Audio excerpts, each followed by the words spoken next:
how to recover deleted story on Instagram. So if you want to recover your deleted stories on Instagram, first you need to open up your Instagram application. Once you open up your Instagram, now if you've deleted something recently, then what you need to do is just go with the profile option, which is on the bottom right. Under profile, you need to go with the upper right, which has that 3-bar icon, and scroll down, and you need to find your activity.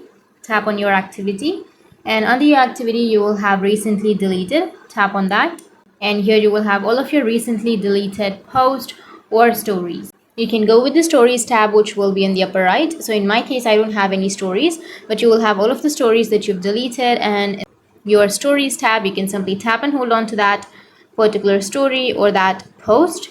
Go with upper right, which has that 3 dots, and then you can tap on restore, which will be on the bottom. So that's how you can recover a deleted story on your Instagram. And if you have any questions, feel free to comment below. Thanks for watching.